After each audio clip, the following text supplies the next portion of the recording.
and welcome to the first Moviescramble podcast that we are recording in 2025. And we have a fantastic episode for you as we discuss Robert Eggers' gothic horror Nosferatu. I'm so sorry. Joining me today is a man who many women long to have appear as a shadow outside their window. It's John. How are you? And Happy New Year. Happy New Year to you, Mary.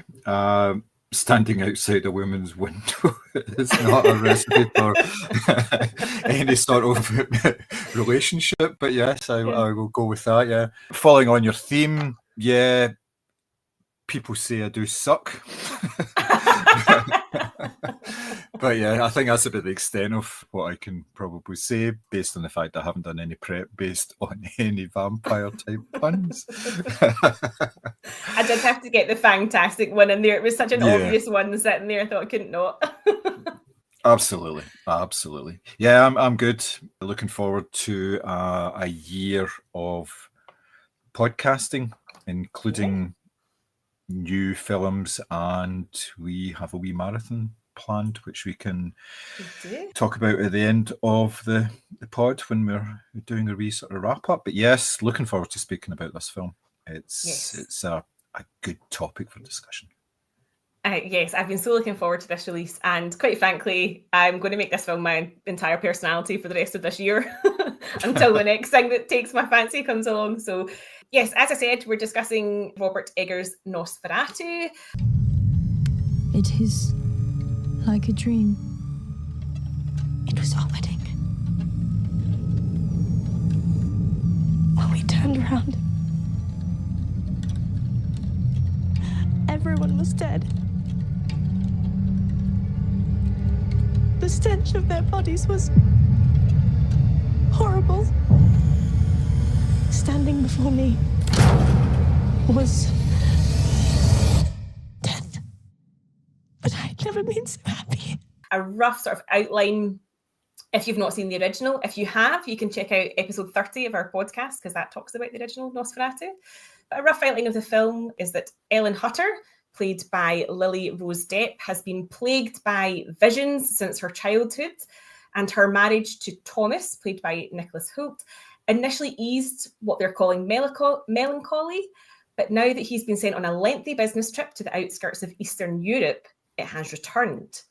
Haunted by the shadow of something claiming to want her, she is terrified of the night.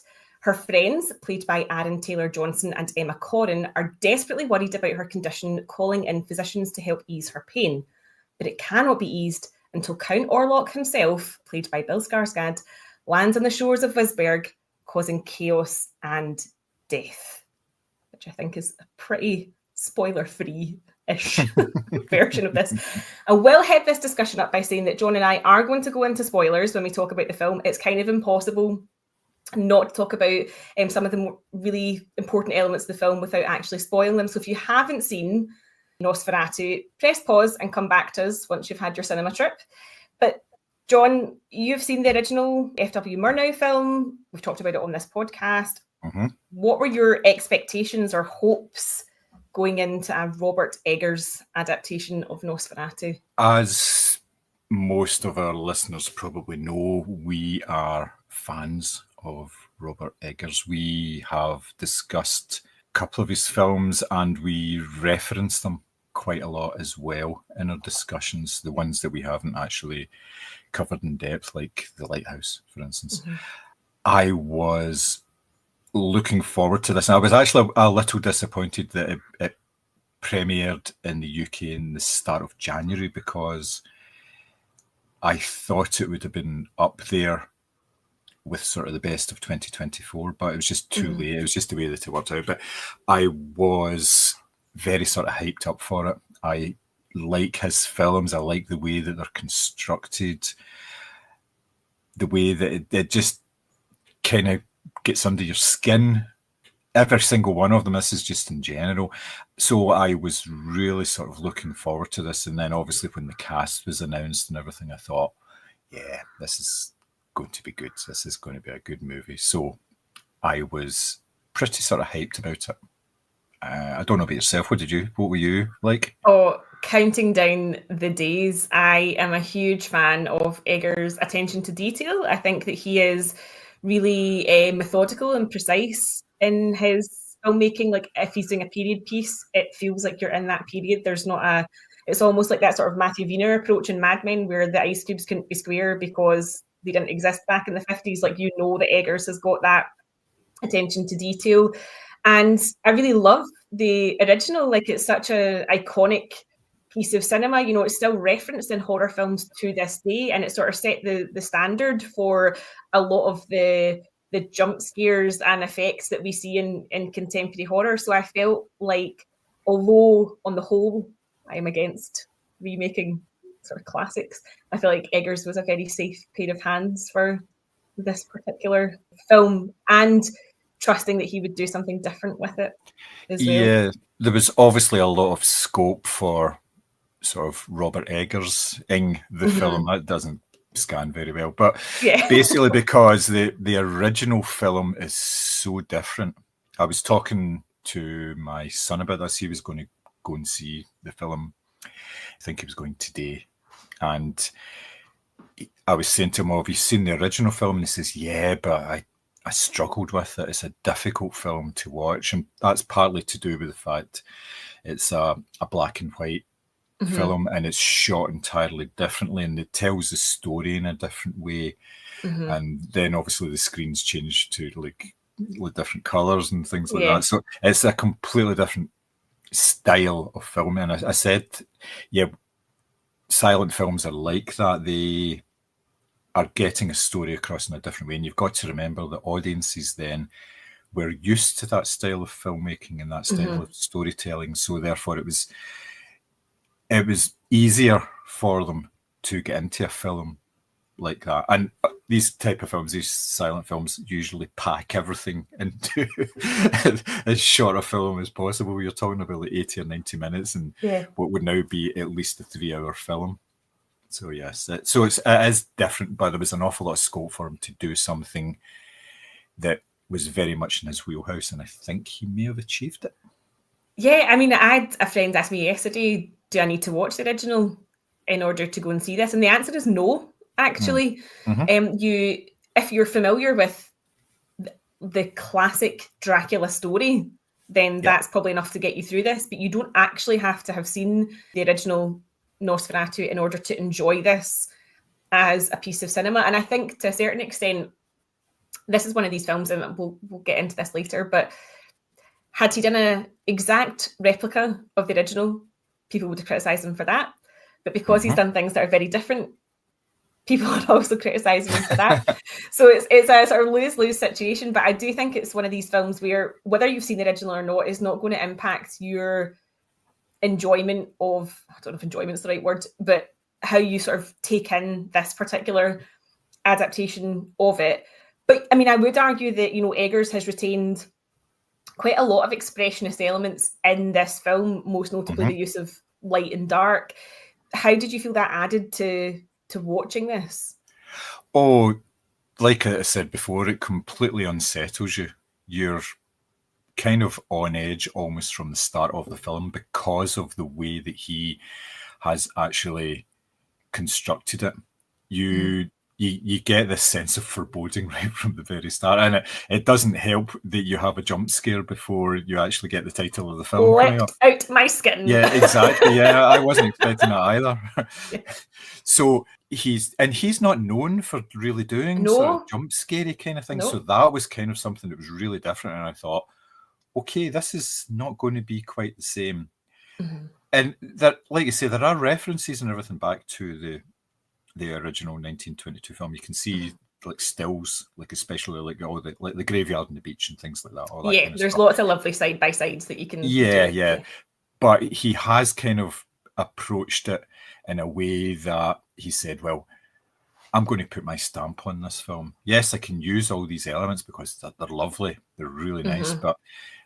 I think he consciously decided that it's not going to be just a shot-for-shot remake type of thing, because he would be onto a loser no matter what he did. So he's just doing his own thing. He's just saying it's a version, and quite pointedly, in the titles it said it's based on Nosferatu and it's based on Bram Stoker's Dracula as well. Which Not the obviously old, not the one, recent, not the 1990s Bram Stoker's Dracula, but the book, the novel. Yeah.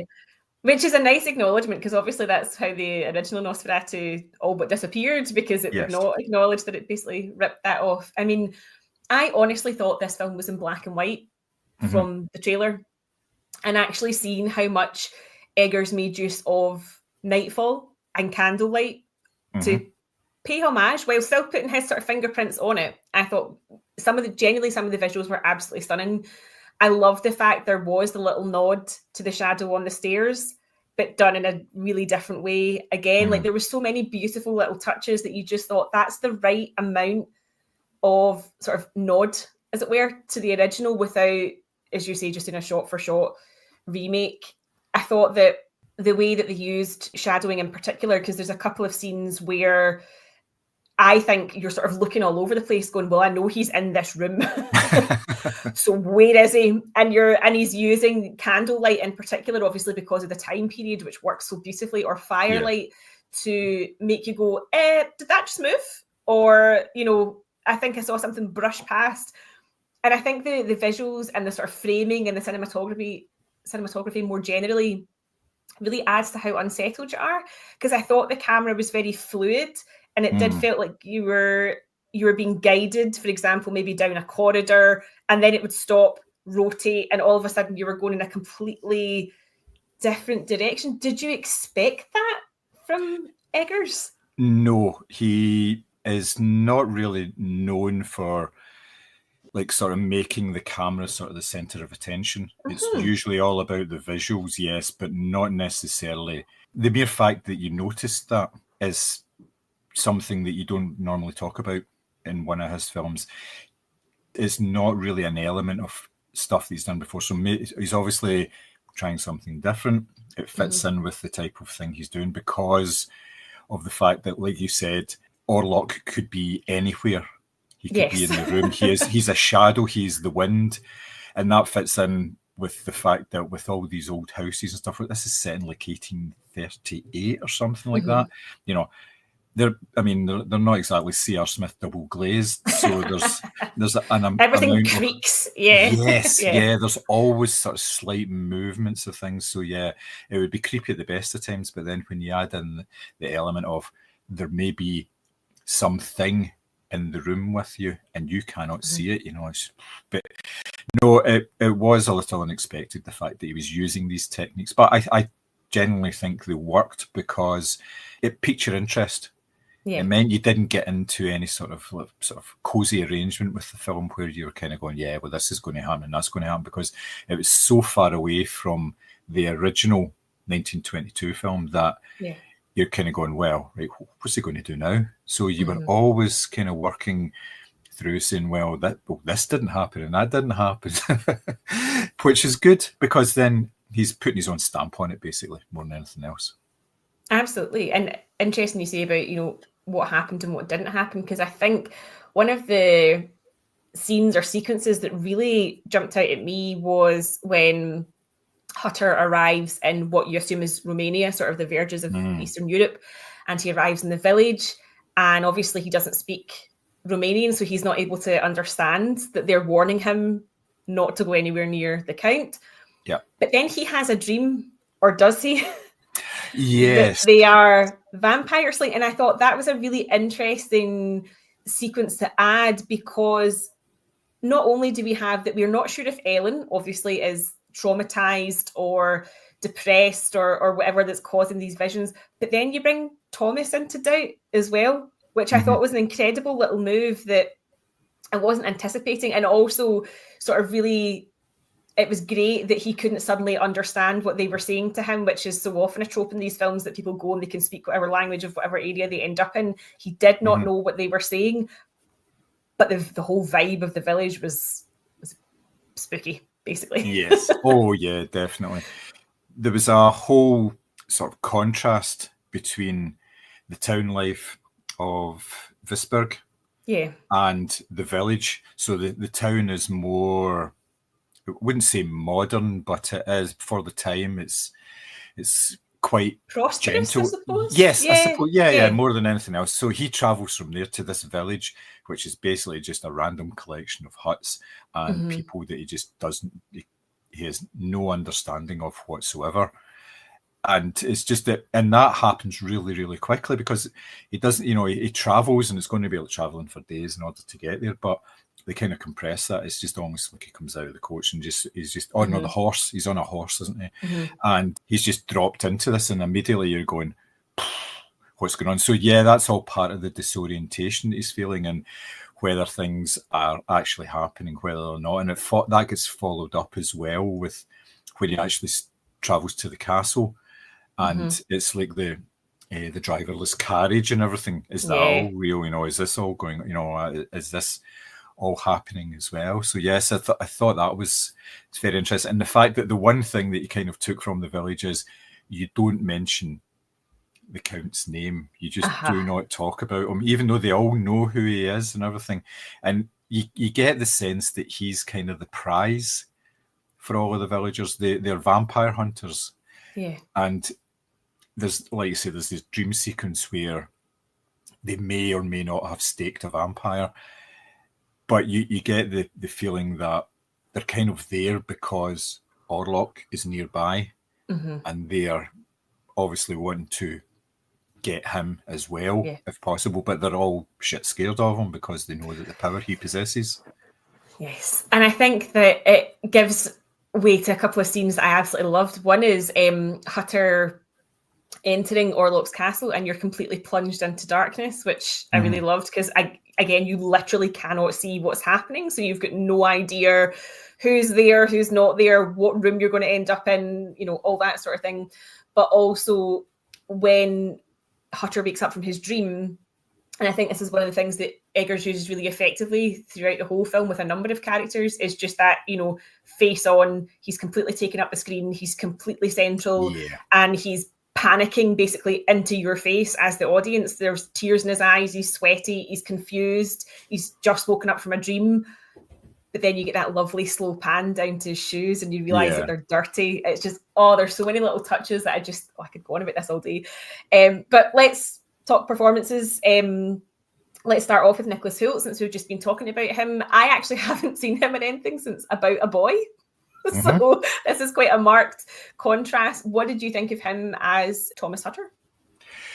Nicholas Hoult is a really, really good actor. He has built up quite a canon of performances. He was in like the recent Clint Eastwood film, Juror Number 2 as well, and he was very good in that. He's been in so many things, which, like you say, a lot of people still recognise him from that, but he has sort of built up this body of work that's really, really good, and he is an excellent actor. So it wasn't a surprise that he was really good here. And like you say, when they're doing like these sort of extreme close-ups onto actors, there is nowhere for them to hide. They really need to know exactly what they're going to be doing and making it as minimal as possible. And he is really, really good at that. You see, especially in this performance, he doesn't emote in any way. He's kind of, it's almost like he doesn't want to interact, especially with his so-called hysterical wife. He wants that just kind of, it's not quite an embarrassment thing, but it's something that he doesn't really want to talk about. But it's almost like a class thing as well of that era where, you can see that he's trying to advance himself in his career. And obviously Aaron Taylor-Johnson's character is more well off because he's inherited a sort of shipping business. So for him, there's maybe like a facade to keep up of, absolutely, this sort of middle class lifestyle or whatever. And obviously if your wife thinks that she's seeing a demon every night, that doesn't really play into those aspirations. So yes, in terms of that, his performance was excellent because he was having to juggle these different emotions and facades and things like that, and then getting thrown in. The fact that he was relatively poor and he was just starting out, so like he had to be sort of he was always subservient with his boss, for instance, who quite is a fucking nutter. Well, I don't know why people say that, but yes, yeah. Even from the start, you knew there was something kind of off about him. Yes. So, but the way that he had to sort of navigate all these people and not kind of rock the boat, even when you knew like things were really, really bad, like when he was in the village and like say when he woke up, and then when he went to the castle itself, and all the interactions with Orlok there, and the the sense of isolation and everything as well. So yeah, I thought it was an excellent performance, which never really veered into the sort of the melodramatic, shall we say. No, definitely not. I think one of the things that I noticed about him was definitely how he carried himself. He was rigid, like for the vast majority of the film, despite everything that was going on. And in the scene in particular where we first get a glimpse of who the Count is, and there's that extreme close-up, and he's sitting on this sort of high-back wooden chair, and the firelight is obviously what's lighting his face, and you can see that he is literally scared stiff. His eyes are wide, they're sort of teary, he's struggling to sort of, his bottom lip's trembling, and I just thought I could watch that scene on loop, because it was just a masterclass. As you say, it's subtle because it's not hyperbolic, it's not like a big scream and the hands are going up, but everything about his face told me I don't actually want the camera to pan around because I don't want to see what he's seeing. He was terrified, and I think that must actually be really hard for an actor to get right. Like, how do you tread the line between clearly demonstrating there's something monstrous on the other side there, but not being sort of histrionic about it? In contrast, obviously, we have Lily Rose Depp doing a very different type of performance, and an extremely physical one, which was all done by the actress herself. It was not CGI. She was really rolling her eyes back in her head and throwing herself about the bed. I've never seen her in anything before. I'm not sure if you're familiar with her work. What did you think? Because for me, this feels almost like a debut in a way. I know it's not. I know she's been working for a long time, but this sort of feels like maybe her breakout role. What did you think of her? Yeah, I would agree with you in terms of it being sort of her biggest role to date. I, again, can't fault the performance at all. She was given the remit of being the hysterical woman, basically. And yeah, it's just, she kind of went for it. And you get the impression that Robert Eggers gave her a lot of license in order to do whatever she felt was right in terms of the character. And she's kind of pushed it in a lot of ways. There was an awful lot of responsibility on her, because it was more to do with her character than it was to do with any other character in the film, which is a kind of a reverse as well, because obviously the previous films was more about Orlok more than anybody else. But here it was kind of shared out a wee bit. Like you say, there was Mr. Hutter himself, Nicholas, and it was also her, but she was the focus right from the start. It was all about the obsession with her and the effect that obsession had on her. And I mean, it wasn't a glamorous role in any way.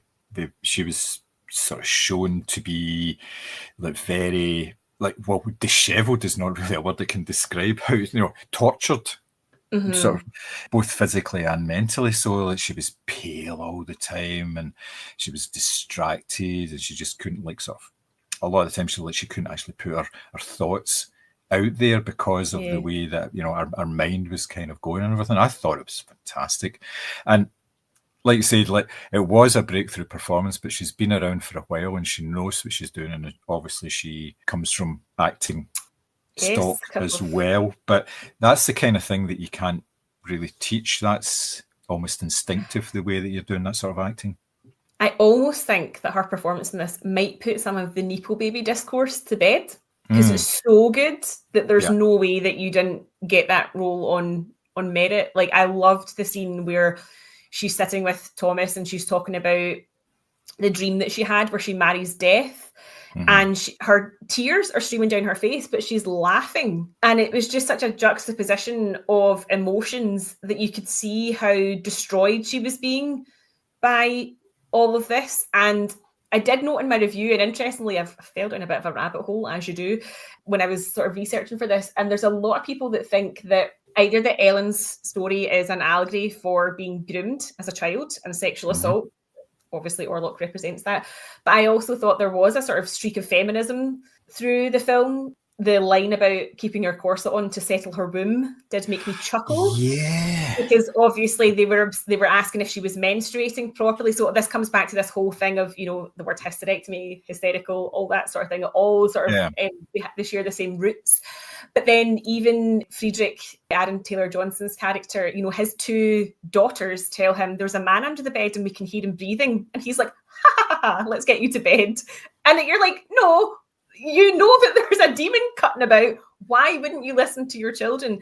And obviously that has consequences of its own. But I thought it was interesting, you know, in the original, the lead female does sort of become a bit of a heroine by the end of it. But in this film, it takes a very different route. And I just thought that was an interesting choice, interesting commentary to make, I guess.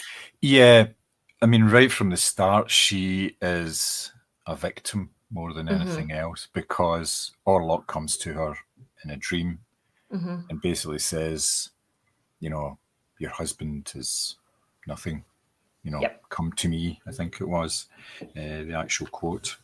And it's like, whoa, okay, right. So there's this presence that you can't see, you can hear, and it's just there. And it's saying, by the way, you're mine, and I'll be along in about 10 years. So, yeah, you cannot. So you really can understand. Your ID. Yeah. So you can understand why the character is like that, because she said she's basically been mentally tortured one way or another for 10 years. And I get the sort of the grooming allegory thing as well. Yeah, that does kind of make sense. I hadn't thought about that, but it does make perfect sense. Neither had I, but I thought it made sense because, you know, she says that, you know, he came to me in a time of loneliness. And you thought, yeah, you were vulnerable. That's exactly what it was. And obviously he's never, because it's not, you don't get the sense that he loves her. He just wants her. And obviously that's two very different things. And she has that little glimmer where she first gets married to Thomas and she's happy and she does feel love. But then later on, I think it's just after her eyes roll completely back in her head, she's like, don't touch me, I'm unclean. So she obviously in herself doesn't feel, and this is all tied up in the setting of the film about manners and being proper. And as a woman, obviously, you know, your virginity was prized and all the rest of it, and you had to be clean going into marriage and all the rest of it. So there's little hints that maybe that is what Eggers is hinting at, although I'm sure he'll never really come out and confirm one way or another. Before we talk about the main event, the supporting cast is like ridiculously stacked for a film like this. You've got Willem Dafoe, Emma Corrin, Simon McBurney doing the performance of a lifetime, and obviously Eggers' sort of regular collaborator Ralph Ineson. How did each of those characters make an impression on you? Because I kind of worried going in that with such a big cast of big names that they would all sort of be fighting for space, but I don't think that was the case. No, it tends not to happen in his type of films. He casts very well. And I think the people that he works with, they know what his films are really about and what their part of it is going to be. So he'll be saying to them, look, you know, you've got this role, you may only be on screen for about 15 minutes. It's not going to be a star-making turn, but that's not the type of people that he employs anyway. He employs these actors who are more character actors anyway. So, I mean, Willem Dafoe's having a fucking blast. See, the last decade or so, he's just been like, yep, if there's something weird out there. And I know he was in like a lot of really sort of weird stuff before he was in like Wild at Heart and things like that, you know, so he did get out there. And he obviously does have the link to Nosferatu, having been in Shadow the Vampire as well, So he is just going for it. He's just been told, you know, you're a scientist. Science. That's basically, I could just imagine that's literally all it said in his call sheet, because honestly, the image that I used in the review that I can't stop thinking about is the one with him with the petrol cans and the rats are all over the floor and there's fire everywhere and he's just standing there like he's in a circus. He's having a great time, isn't he? Nobody else is, but he is. Well, that's the thing. There's only, apart from the performance that we're going to go into, his is the most outlandish. It's the most over the top. but it's very confined. There's not a lot of them, so therefore it doesn't detract Yeah, from it's even the right amount. Yeah. Yeah, it doesn't detract from the other performances in any way. The ones that are more staid, for instance, you mentioned Aaron Taylor Johnson, for instance. Those performances are all very buttoned down. It's all very controlled because that's the way people behaved at that time. They didn't raise a fuss. They didn't shout. It was all very pleasant on the surface, obviously. And most of these performances are like that. That's exactly what they've been told to do. And like I say, because they have no expectations about their role being, the main role, they know that if they come in and do this big bold performance and try and sort of steal scenes, try and do like a Dennis Quaid, for instance, in The Substance, sort of over the top performance, then it's not going to work, and they'll probably get told to sort of like calm it down and all that as well. So it's, they're all kind of seasoned performance. It's almost like a repertory company in a way, because he tends to work with the same people or the same type of people. Like he's worked with Willem Dafoe a couple of times. Ralph Ineson's been in 2 or 3 has now. So and Ralph Ineson's a very interesting example because he plays very buttoned down characters all the time. Everything that he does is that sort of type of character. There's obviously variations on it, but he does it very, very well. And I think the likes of his voice helps with that as well, because it's very controlled in everything he does, but there's always that wee sort of hint of menace behind it. You think there's somebody behind there that you may not actually want to meet, probably. But yes, I felt they were all really good. There didn't seem to be any out of place at all.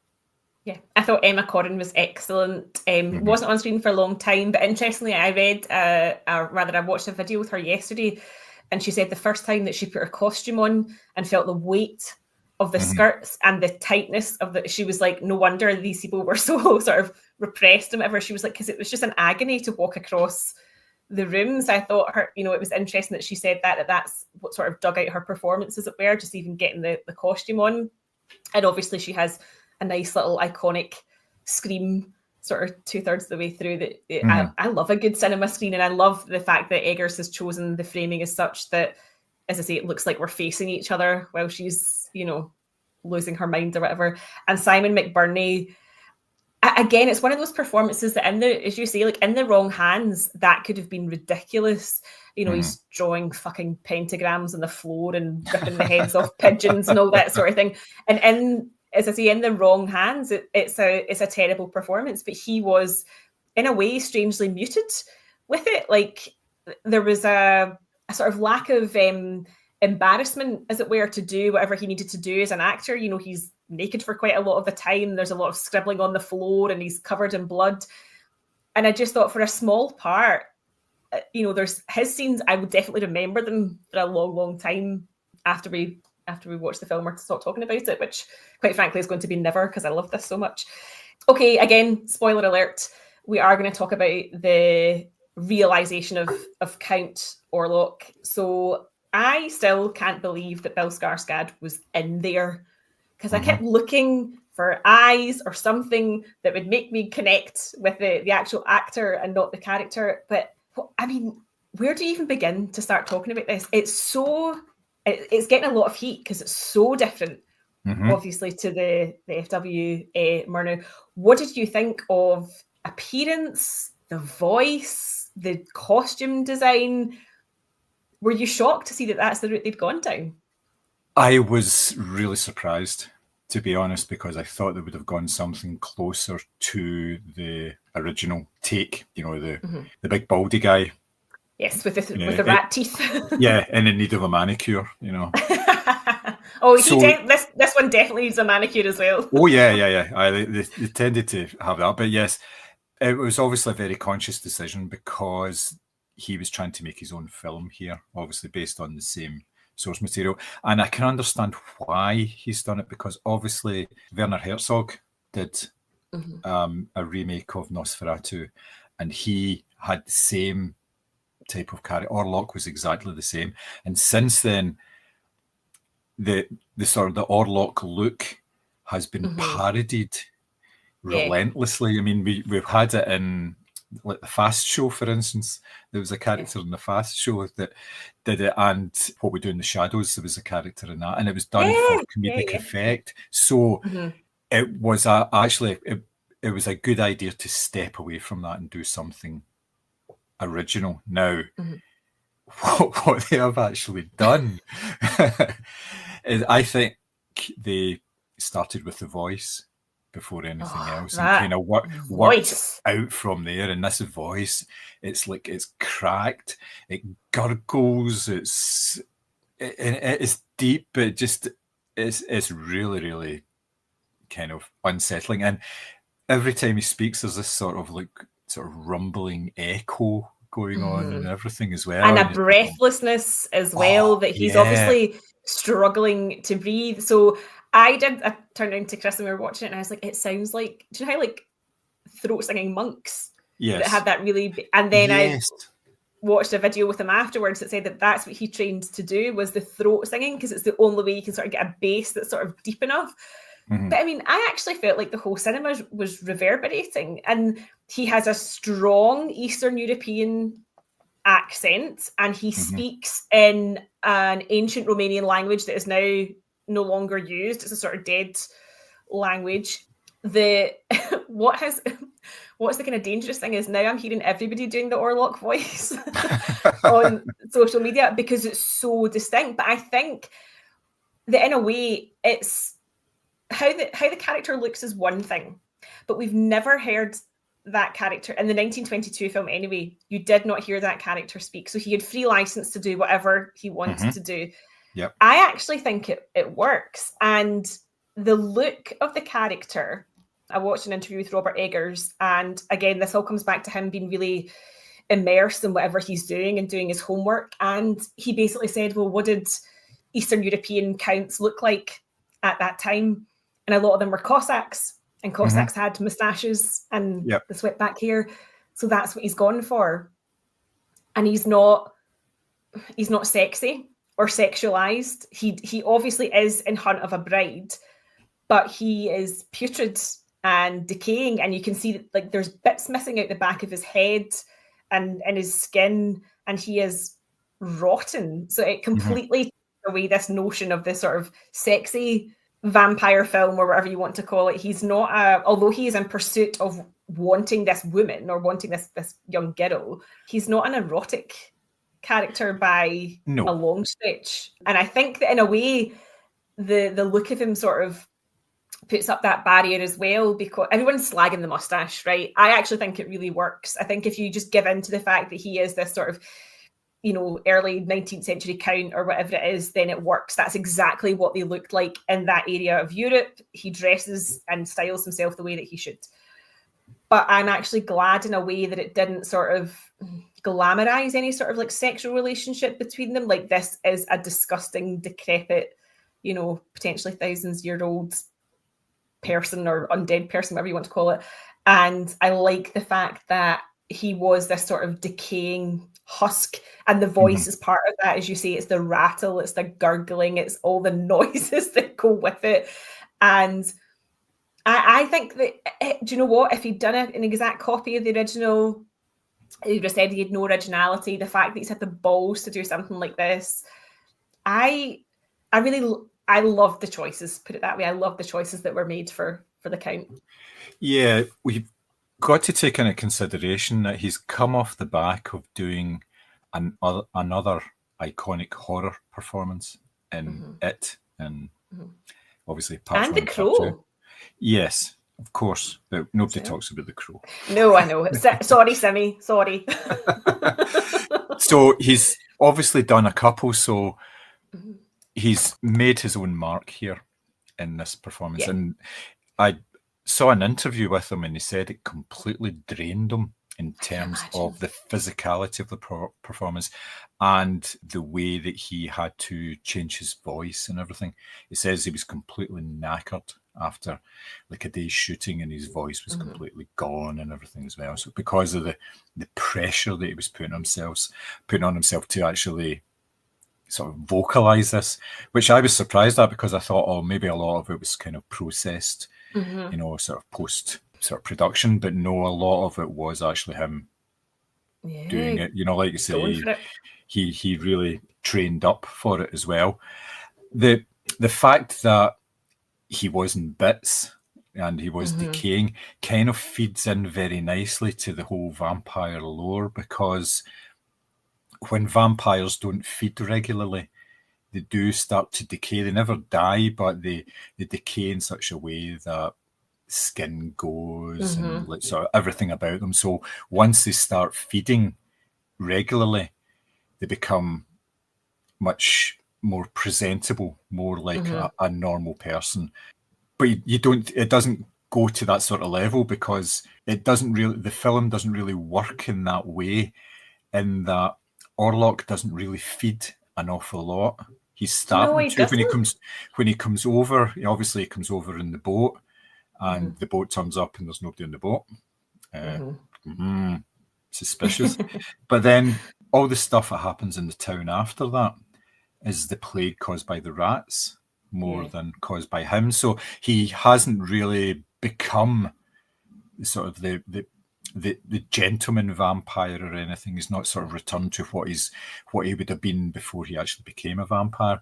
And like you say, the fact is, back then it was moustaches. It was, if you see it in pictures, they're hairy.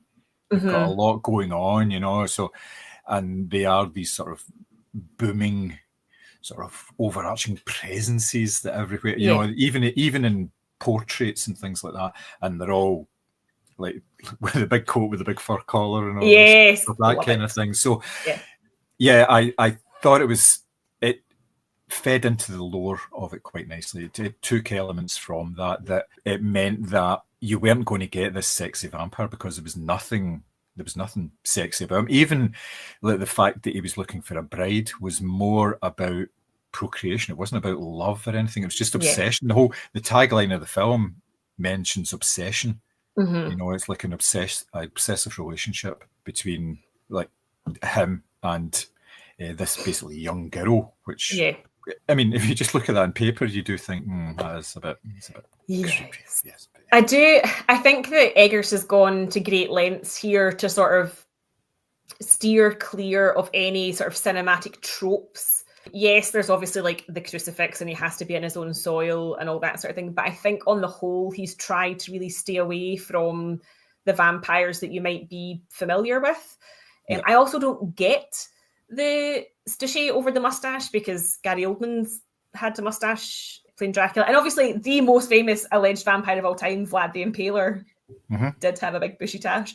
I don't really get the whole, but I mean, I think that Eggers is making a statement here, not just with the way that he's sort of reimagined this film, but with the way he's completely reimagined this character. And obviously full credit to Bill Skarsgård, because the transformation is unbelievable. Like, I mean, as I say, I could not see him in there. He's so buried in these prosthesis and the contact lenses, and obviously the wig and the sort of decaying flesh. I mean, he is incredible. And I did read, though, that he said that he got to a point where he felt like he was channeling something evil. And so he wants to take a break from playing characters like this, because this really got to him on a sort of uncomfortable level. And I suppose if you're doing that voice all day long and you're in that suit all day long, and he did say that he couldn't see out the contact lenses because they were milky, like that must be a very isolating and strange experience, because I can't imagine too many of the cast were interacting with him sort of out with the scenes that they were shooting. I can't imagine anyone was going to sit down next to him and be like, all right, how's it going? Because he's just he's so buried in there. And I think it was an incredible performance. And between, obviously, I think that it would be difficult to sort of push this towards Oscar and BAFTA bait this year. Obviously, the long lists are already out. But the likes of him and Lily Rose Depp, we've talked often enough about how horror performances are, you know, disgustingly overlooked at these award ceremonies. This, to me, is like, it should be a shoo-in for loads and loads of plaudits for what they've achieved. It should be, and it will need a wee bit of a culture change in order for these things to actually get the recognition they deserve. I think this year may be a slight change in that, because we've got the likes of this film and these performances, but we've also got a couple of other really strong horror performances as well, like Demi Moore, for instance. That kind of straddles horror and sort of thriller territory there, so it's not quite the same. But yes, it was always seen as a sort of genre B movie type thing, horror initially, but and I hate, it seems, I mean, I hate using the term elevated, but it's become more popular, it's become more mainstream. You're attracting the talent that can actually raise a standard horror film above, so it is like it's like a prestige picture. And the fact that the film itself has taken over $100 million is a testament to the fact that it is a mainstream film. Yeah, people. I mean, it's funny because I imagine there is a maybe a 50-50 split of people that have seen the original and who haven't. And you imagine that a lot of people might actually now go and seek out the original to sort of make a point of comparison. And so it's opening up horror, like classic horror, as you would maybe call it, to people that maybe would not consider themselves horror lovers for starters, but that because this is such a talked about film and there's been such a build up to it, and obviously they have done phenomenally well with their marketing to keep Orlok shielded from view, I think it will sort of pique people's interest. I hope, because I do think it is worth seeing, not just in a horror film, but just as a beautiful piece of art in general. One thing that did surprise me though is I feel like this is quite a visceral film. Like it's bloodier than I expected. Did you go in sort of expecting a lot of, blood splatter? I know it's a vampire film, but did you expect to see as much as you did? I thought I would see a fair amount of blood. I didn't expect to see the blood being black, though, which, like you say, there's a distinct sort of toning down of all the colours. So there is a scene where he is feasting, shall we say, and he's slurping away, and the blood is slurping this noises. Yeah, the blackness and the gooiness of the blood is really kind of revolting. It is kind of stomach churning at times. But yes, I felt it was necessary for the film. I didn't think it was used in a way that made the film, more sort of like frightening or more exploitative or anything. It was part of this horrible character. That's what he was all about. It was all about the blood, really, wasn't it? It was nothing else. The blood is life, I think, was one of the he mentioned at some point as well. So it's blood is for life. That's what he said. So it was kind of interesting that they went down that route. Not quite sort of Abigail levels of blood, but yes, it was certainly used in excess, and I felt it worked because there was nothing subtle about this film. So the fact right down to that sound, as you say, that slurping sound, which really reminds me of the Vourdelak, which I saw at Glasgow Film Festival, because that particular iteration of a vampire sucks on a family cloth at all times, and all you can hear is that slurping sound, which really goes for me.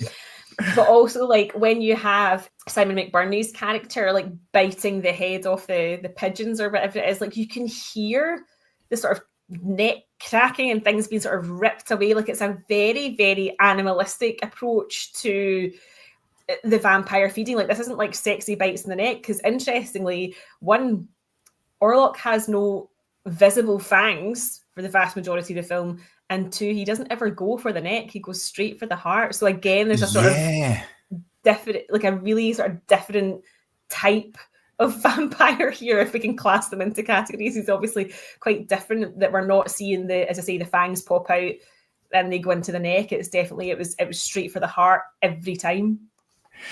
And that kind of makes sense, to be honest, because, why go for the neck, which is remote? You go for the main source. Yeah. Plus, it's a better visual as well. I know there's obviously the vampire creeping up and sort of stretching around and like attacking the neck from behind and scream. But the fact that the person is like laying down and they're on top of them, so there's a sort of sexual element to that as well. Yeah. But obviously not. I mean, you'd have to be pretty sick to be going Yeah. But again, an animalistic thing of like feeding. Yes.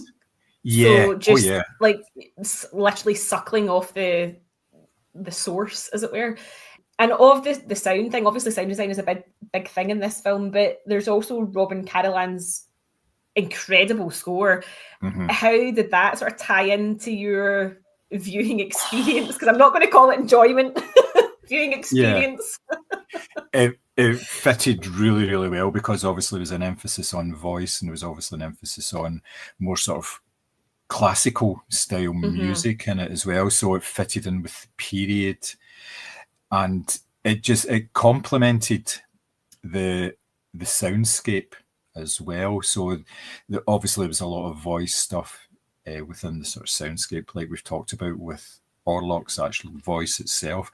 So all that kind of fitted in kind of nicely. And like you were talking about with the throat singing and everything, it reminded me a wee bit of Eyes Wide Shut, because there's elements in that with the reverse, that was like the chanting, but I think they reversed some of it as well, or it's in like a, like it's almost like singing in tongues, if you like. So yeah, it was really powerful, and it complemented the film in such a way that it sort of made it more than it was. It was enough. You could watch that film as a silent film, really, I think, and not really, miss anything. You would still really enjoy it. But the fact of this, when they pile on this added element to it, and you're going, yeah, I'm getting proper scared here now. This is not comfortable at all.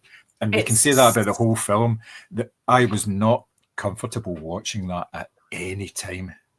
God, no. I mean, honestly, it's so atmospheric, the score in particular, but you've got the fog and honestly, see when they walked into that room and the floor moved and you realised it was all rats. I've never felt so sick in my entire life. It's not a film that you're going to enjoy in the conventional sense, but you are going to love and appreciate the sort of art and the effort that has gone into this. But it's not a film that allows you to feel comfortable. But I think that's fair to say that's similar across Eggers' body of work more generally. I mean, to this day, Simmy still tags me in Black Phillip stuff from The Witch, which scares the shite out of me.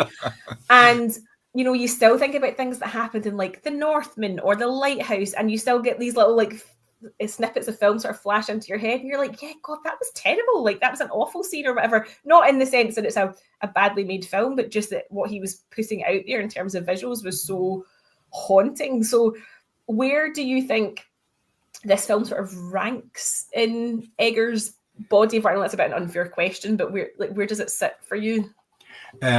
It's not my favourite.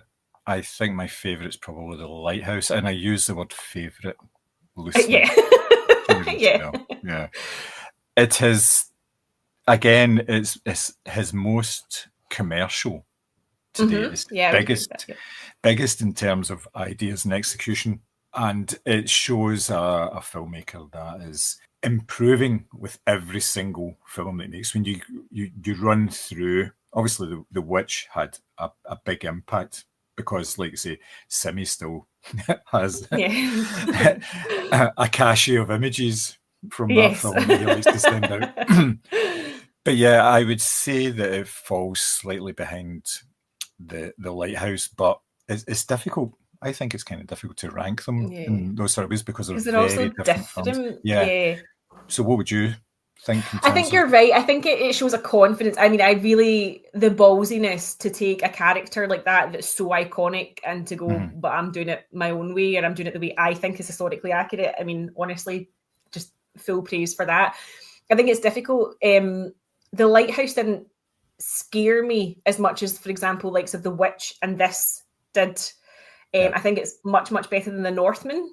As well, as much as I love that film, I think this is a sort of much better film. But you're right, I think it's hard to kind of rank his work because he takes on such, although there's a sort of horror element running through it all, he takes on such different topics or periods of history even, and just sort of throws us all. I mean, you talk about Skarsgård being knackered. Like, I imagine Eggers, by the time he's finished, is absolutely knackered because he strikes me as somebody who is constantly reading and consuming and wanting to perfect everything that he's doing to make sure it's historically accurate and that, you know, the characters are saying and wearing and doing the right things. So I think that he really gives us all to a project. But yeah, I think it's a bit of a cop-out answer, but yeah, I think it's hard to actually to rank us. I mean, he's a fantastic director, and as he said himself, you wouldn't want to see me directing a comedy. It would be crap. Yeah, or it would not be a comedy. Yeah, exactly. It'd be not the comedy that you think it is. Yeah. Is there anything else that you want to touch on for this film? I feel like we've covered quite a lot, but obviously there's so much more we could say. No, I think we've kind of touched on just about everything to do with the film. I can't think of anything else that really we could actually add to it. Yeah.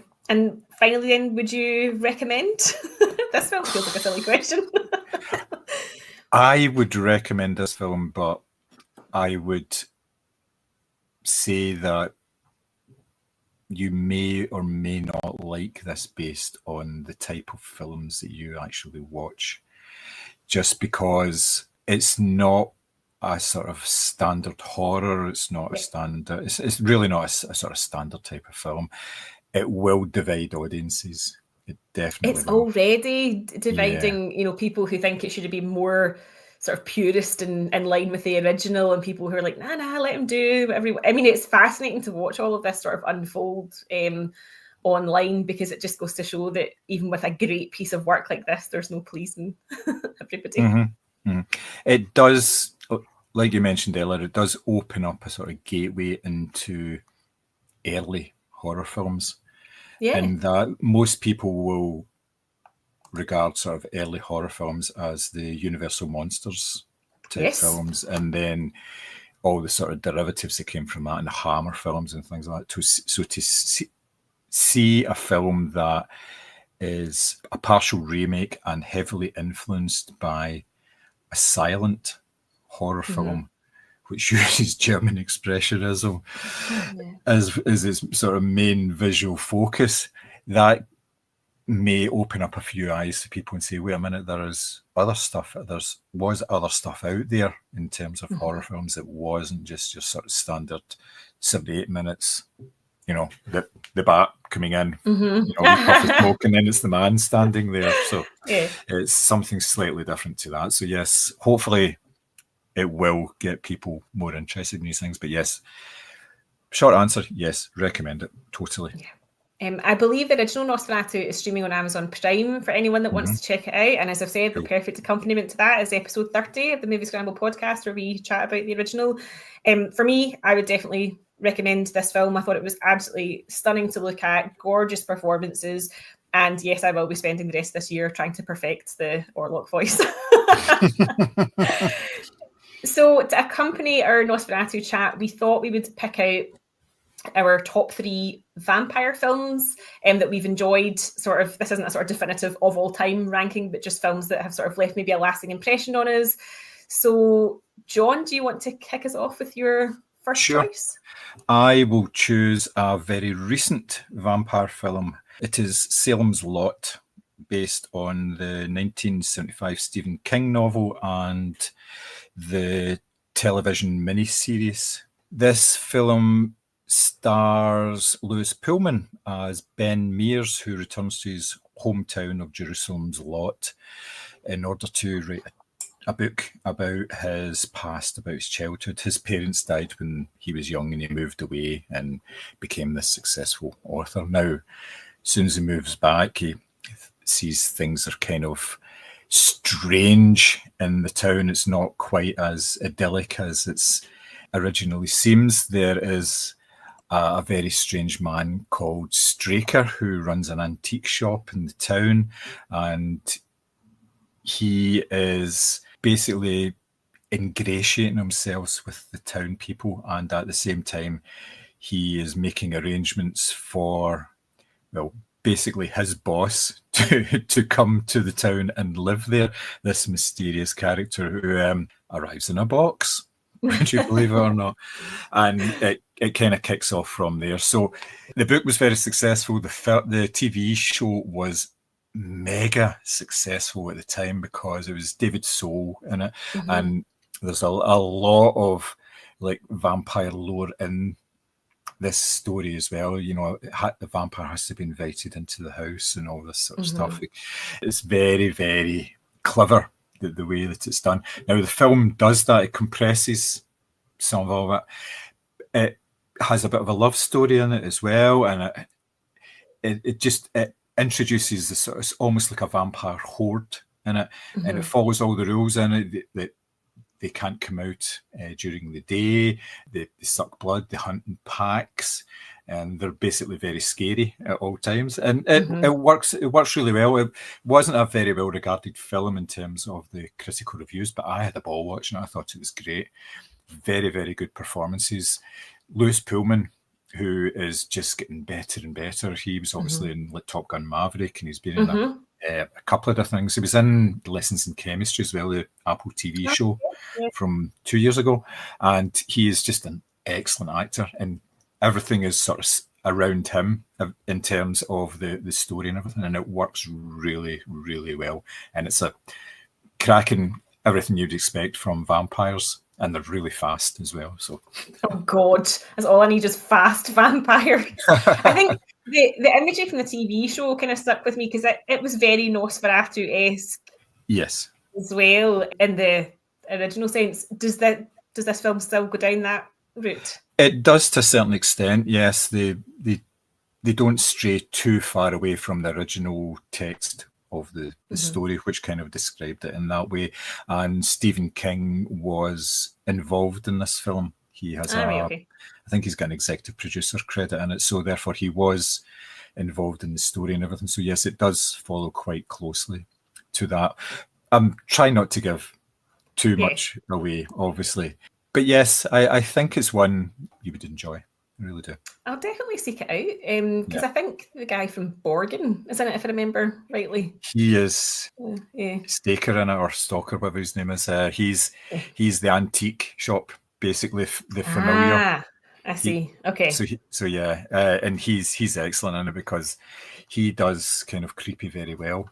He's done that in a few roles now, so he's overly pleasant and creepy at the same time. It's not an easy thing to sort of pull off, but he's very good at it. Yeah, I definitely will look it out. I did want to see it at the cinema, but it went in like 2 days or something. It was really quick. Didn't last. Yeah, and I think in the States as well, it was sort of made and put on HBO rather than given the cinema release. But the rest of the world got its cinema release. But it might come onto streaming then. Yeah, it might come on at some point. I would think so. Yeah, it won't be very long because it was like September, October time it came out. So my first pick is taking us all the way back to 1931 and the Universal Monsters. I am going for Todd Browning's Dracula, which stars Bela Lugosi. I rewatched this again over the past couple of weeks because my lovely, lovely husband got me a strikingly lifelike Bela Lugosi model, which is now sitting above my desk. He's currently hissing at me with his hand sort of like this, like he's coming to get me, which I love. So this is a conventional Dracula story, literally as you read it in Stoker's novel. But what for me works really well in this film is Lugosi himself. He is charm personified. He still has obviously his hint of a Hungarian accent as the Eastern European Count. He is completely mesmeric. There are also no fangs involved here. There are loads and loads of vampire tropes. The bat in particular hasn't aged particularly well, but given this film was made in 1931, we'll give it a buy. But, it introduces Van Helsing into the story. It's him that notices that Bela Lugosi's character has no reflection in a little pocket mirror. We have the character of Mina, obviously the love interest. And I love the way Lugosi uses his physicality. He doesn't look like a particularly massive guy, but the way he uses his hands is almost sort of dancer-like. The way he moves across the screen, he holds himself very well, and he, like, every step feels like almost like he's about to break into dance. Really, he's just so refined in the way that he moves. It sort of kickstarts the horror genre in Hollywood, which I think is quite important to note. And also, there are scenes at the start of this film where, like, John Harker is in an Eastern European village and he can't understand what's being said, and they're actually saying, like, the Lord's Prayer in Hungarian. So there we go. It all sort of links back. But also, there's a fantastic performance from Dwight Fry in this film, who plays Renfield. And obviously, it's quite horrific in the sense that we do see Renfield completely lose his mind. he's been bitten, but not enough to turn him into a full vampire. So he's now seeking out like small animals to eat. And Dwight Fry appeared in both Frankenstein and Bride of Frankenstein, a phenomenal character actor. And I think his performance alone is sort of worth seeking this out for. But yeah, I wanted to take it back to a classic. You know, Bela Lugosi for many people is the iconic Dracula and the iconic vampire. So I thought I'd take it back to the original. And yeah, if you can get hold of this, it's absolutely worth watching. It kind of ends really quickly because there was a couple of censorship issues at the time that they couldn't show Dracula's death on screen for some bizarre reason. So it does rather end a bit sharply. But as charismatic leading men goes, I don't think you can get much better than this performance. He is, you would let him into your room, put it that way. Yeah. It's an interesting film in that it informed how Dracula looked on screen from then on, because he was wearing like top hat and tails and like a cape, for instance. You know, there's no mention of Dracula, you know, going out in evening dress in the book or anything like that. But obviously it was like this sort of European nobility. So they translated that into the fact that he would be dressed in the top hat and tails. And that kind of followed the character all the way through various iterations and like Hollywood and Hammer and all this. It became an instant classic look for him as well. Am I right in thinking that this film, the production of it, during the day they filmed Dracula, and in the evenings they filmed a Mexican version of Dracula? They did indeed. Dracula, which was just a Spanish language version, using the exact same sets, etc. So when you do Google Dracula 1931, you will get information on both versions because they were literally shot back to back. You're completely correct, on the exact same sets. Yeah, it's bizarre, isn't it? And a lot of the dialogue and everything was the same as well. I think they've just basically followed it, but obviously with different actors and everything as well. It's an excellent choice. Yes, as you say, classical vampire. And as I say, he's staring down at me right now, so I thought it'd be rude if I didn't mention him. So, have you seen the Count Orlok? It's like a wee. It's almost like, I think it's either carved on metal, and it's a small Count Orlok figure, and there's a wee light in front of it, and when you cast onto the I need this in my life. You've got this shadow, and it's like they've got them like walking upstairs and things like that. So it's like the shadow walking up the stairs. I saw them advertised a couple of months ago, and I thought, I know somebody that would quite like that, and at the same time they would have the shite scared out. Yeah, do you know, it's funny because see at night time in here, see, because of the way he's sitting, so he's sitting under a window that doesn't have a blind on it. So at night time there is literal moonlight coming down and casting, and he's got the cape on, so it's just the outline of all that. But honestly, it was a gorgeous gift. It comes in a box that is the poster of the original 1931 film, which prompted me to go and rewatch it, get the Universal box set out. But you're right. This totally informed the way Dracula looked, sounded, carried himself. You know, it's the classic scene of, as we saw in Nosferatu, you walk in, you see the Count for the first time, he's offered wine, and, you know, all of a sudden he's out for the Count, no pun intended. And it sort of informed basically everything to do with the Dracula lore that came next. Surprise me with your next pick. What are you going for? My next pick is a 1994 film, Interview with the Vampire. Neil Jordan directed a film based on the first Vampire Chronicles novel by Anne Rice. Stars Tom Cruise, Brad Pitt, Stephen Rea, Antonio Banderas, Kristen Slater, and Kirsten Dunst. So it's like stacked cast, and it tells the story of Louis Dupont, what's his name? I keep messing up. Louis Dupont du Lac, who is telling his story to a reporter. Of his mortal life and then his vampire life after that, and it's how he was turned by the vampire Lestat, their early life together, and how they brought another person into it, a person played by Kirsten Dunst as a small girl, and basically opens up everything to do with the fact that vampires are around as they have been for hundreds of years. They have this whole society and everything, so it's all very sort of set the way. And Louis is almost like like Renfield in a way. He refuses to use humans for a source of nourishment. He spends years like just eating rats and everything. And there's another wee sort of tie-in again to the whole sort of Orlok and Nosferatu stuff. And it's like, obviously it's a big budget Hollywood film. Brad Pitt is very pale and beautiful and sexy and, you know, all that sort of stuff. Tom Cruise is completely out of his comfort zone here. Up to that point, you hadn't seen a Tom Cruise performance like that, sort of outlandish, the big wig and everything, all that sort of stuff. And the fact that Anne Rice hated him enough in the role that she took out an advert in one of the trade papers saying, this is the wrong casting for it, and then obviously recanted that later on when she actually saw his performance and said, no, actually I was wrong here. Interestingly, the film obviously used Anne Rice's material as the source material, but she wasn't as heavily involved as she was later on with some of the other productions. And because of that, it's a better film, I think, because it doesn't have the same, oh no, you can't have this because I wrote it that way kind of idea. There seems to be an awful lot of back and forward with that. And I think she was kind of told, no, you've basically sold us this. You know, you can be involved, but we're under no obligation to take any of your ideas. And she got that kind of change for like Queen of the Damned, and guess what? Didn't do quite as well. But yeah.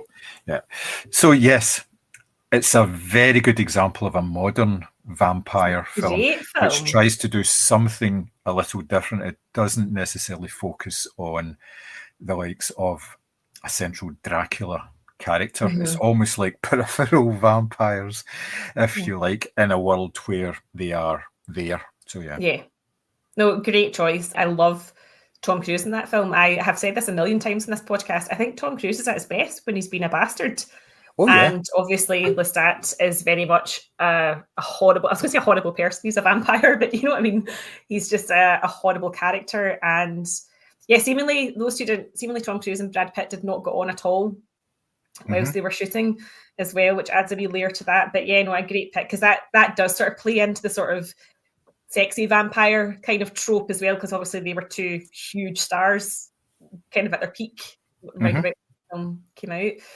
I'm going to veer things off in a different direction for my second pick. So I'm going to go with the 2007 David Slade film 30 Days of Night, which you and Simmy both recommended to me, and I will never forgive either of you for that. Not because it's a bad film. It's a phenomenal film. It's about a small town who are plunged into darkness for a month just due to winter. And obviously that is prime vampire time because there's no daylight. And I have never seen vampires like this. Like, I can't explain how traumatized I was by this. They are monstrous. They have blacked out eyes. Their teeth look like almost like shark teeth. They're so razor sharp. The violence is merciless. Like, talk about being bloody. There is blood spatter everywhere here, and it's super visceral. You get to see everything. And a really good cast. So we have Josh Hartnett, Melissa George, Danny Houston, who's the sort of lead vampire, who is fucking terrifying. Ben Foster and Mark Boone Jr., for anyone that watched Sons of Anarchy. He's in it as well.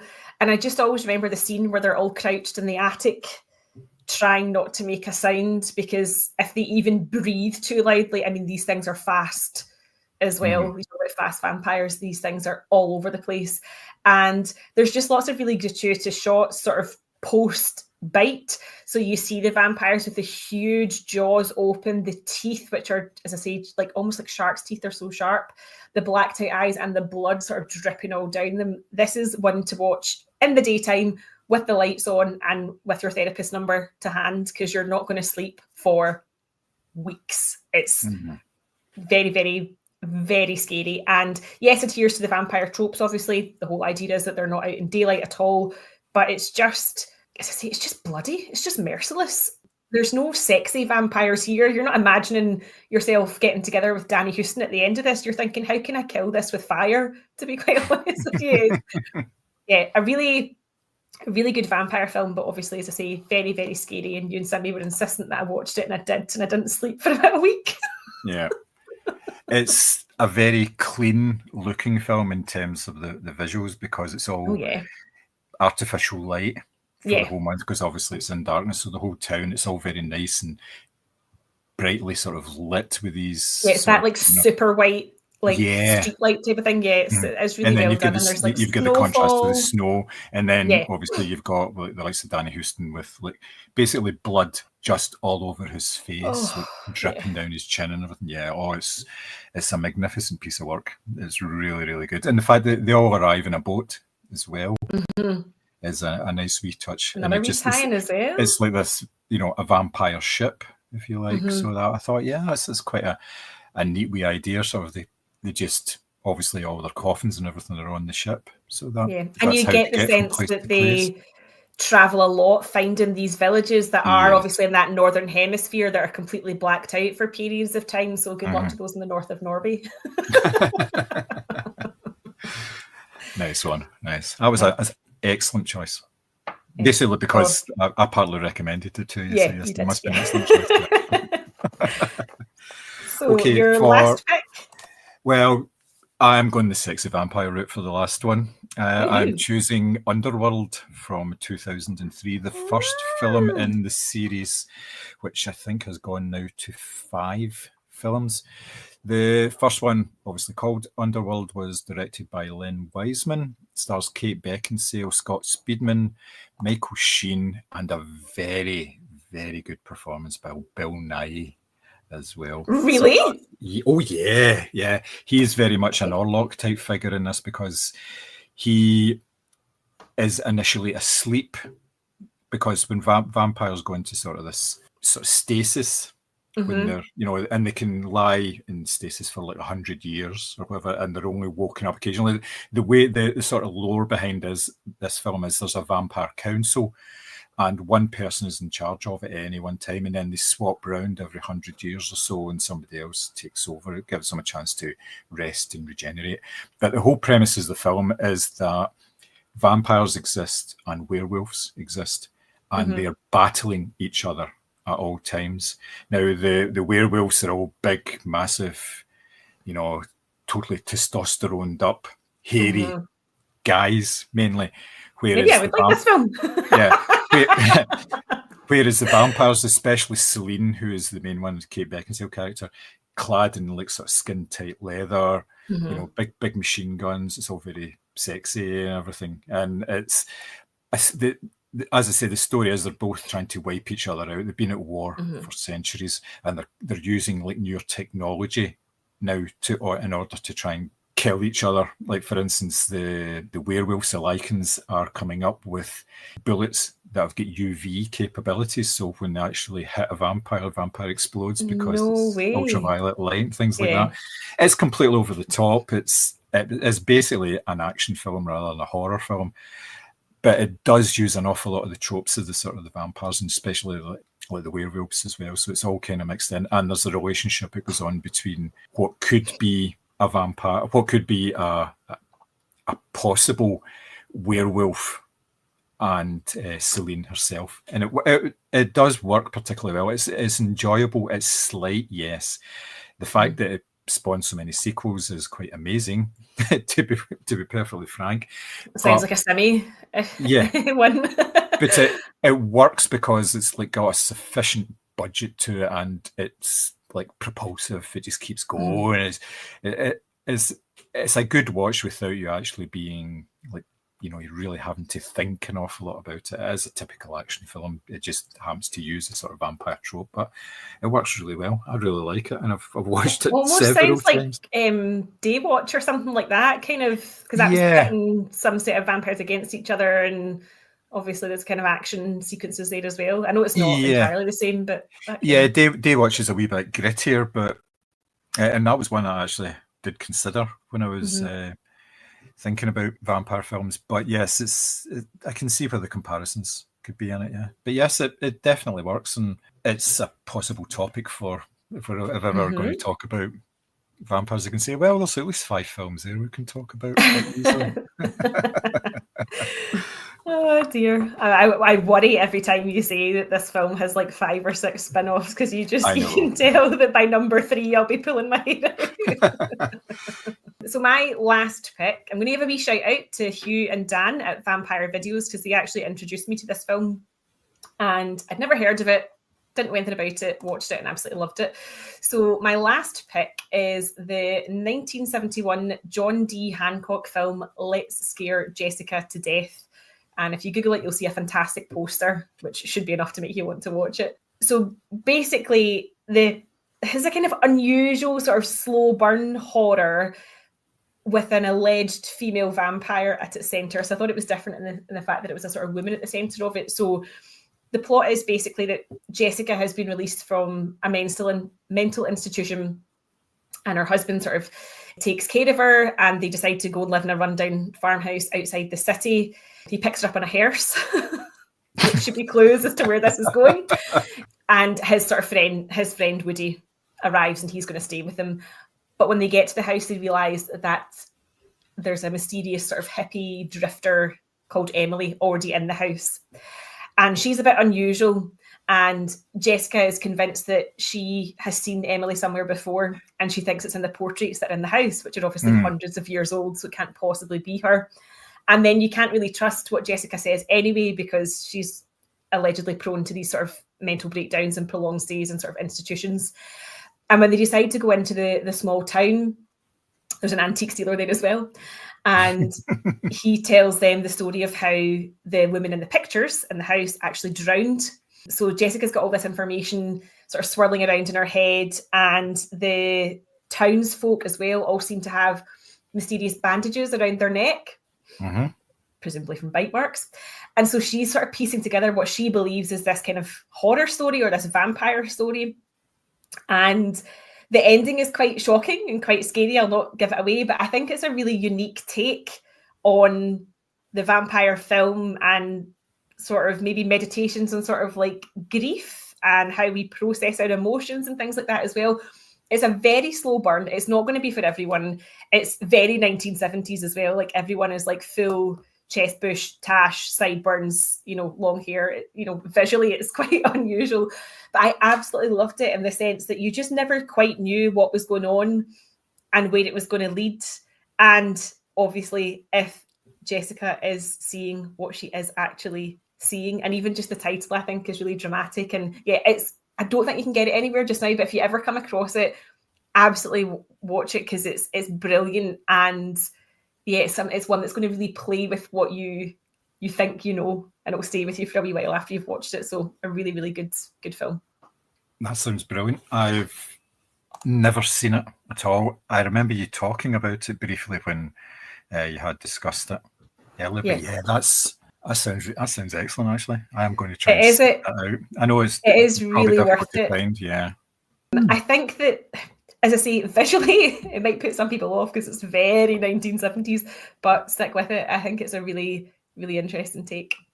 Nice. Well, you've got to remember that a lot of 70s films, especially vampire films, are not visually appealing anyway, so it's all down to the story to actually draw you in. They are very 19s, because you've got like Dracula 1973 and all that sort of stuff, haven't you? And it is, they do kind of lean into the sort of 1970s culture an awful lot of the time. So yeah, that sounds excellent.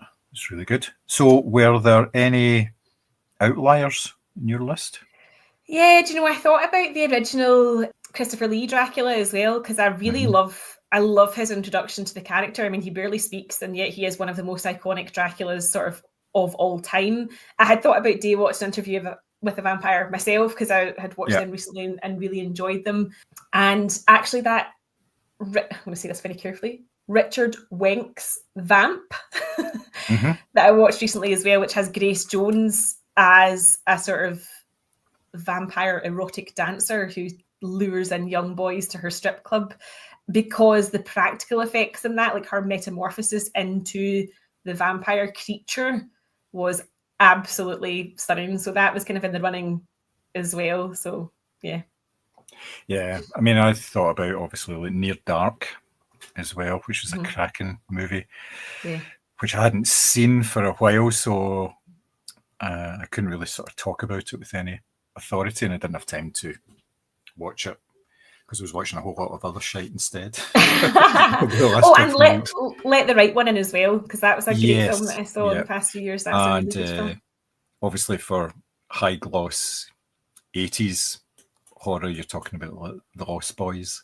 Yes. Well, so that's a very good one. And Bram Stoker's Dracula, of course. Gary Oldman over the top. And I mean, you want to talk about accents? Yeah. Nobody can slag off the Orlok voice until they've watched Keanu Reeves try to do an English accent.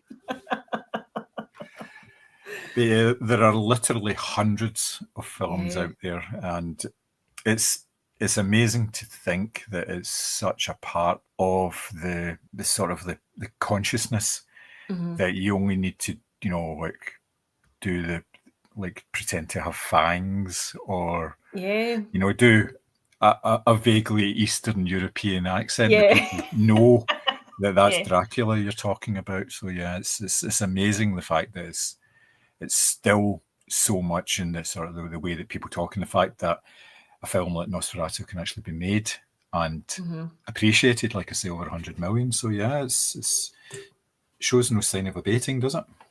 No, if you think about it, it's over 100 years since the original Nosferatu came out, and we still have I was going to say an appetite for. That's such a bad pun. I don't mean it. No, that works. That works for me. But we still have an appetite for those types of films. And I remember at uni once being, and I don't know if this is, I need to go back and actually read about this properly, but there was something about whenever there are times of economic or global crisis, vampire films tend to do really well at the box office because we are looking for that sort of erotic escapism. And actually, if you look back at sort of big vampire films, it does sort of fall into that kind of pattern. So given that the world's still going to hell in a handcart, I suspect Nosferatu might do quite well. Probably. So do you want to chat our listeners through our big plans for this year? Yeah, what we were looking for another marathon to do. We are coming to the end of the Hitchcockathon. Which is so funny to say. Or Hitchathon or whatever, we never really sort of centred on one. I think we've still got a couple left. I think we have two left, do you? Yeah, so what we are planning to do for the year is we will dedicate one of our podcasts a month to films from 1995. Now, 1995 was a pretty decent year in terms of movies. It's like a really big year for films. Yeah, there was a lot of good stuff come out then. So what we've done is we have paired a couple of films which are in the same sort of ballpark in terms of genre or story or whatever. And on the third pod of the month, or roughly then, we will talk about those films and we shall see how it goes from there. Whether we go through the whole 12 months or not, I'm not entirely sure, but that's the plan anyway. So we're, well as the regular pods that we're doing, we will be doing these podcasts as well, just as part of our regular scheduled programming as well. So in January, we are going to be discussing sort of dystopian futures or retro futures January now. It's very much in a sort of wheelhouse for this time of year. So we'll be discussing 12 Monkeys and Strange Days when we get to see Ralph Fiennes as a younger, more hirsute man, more than anything else. And we've got loads of them sort of lined up for the rest of the year as well. So we're taking in pretty much everything from comedies, dramas, like kids' films as well. We've got all sorts of things in there. So please. Oscar bait. Yeah, there's a few Oscar baity ones there as well. Yeah, and a few that you may not have seen since then as well. So definitely. I mean, looking at that list, there's loads that I can't wait to revisit because I have not watched it in such a long time. So yes, so stay tuned for that. In the meantime, you can find us on all of the social channels, including Blue Sky at Moviescramble. And if you want to email John and tell him that you can't live without him and that you're going to be give him 3 nights outside his window, then he needs to make his mind up. It's podcast@moviescramble.co.uk. But until next time, bye. Bye.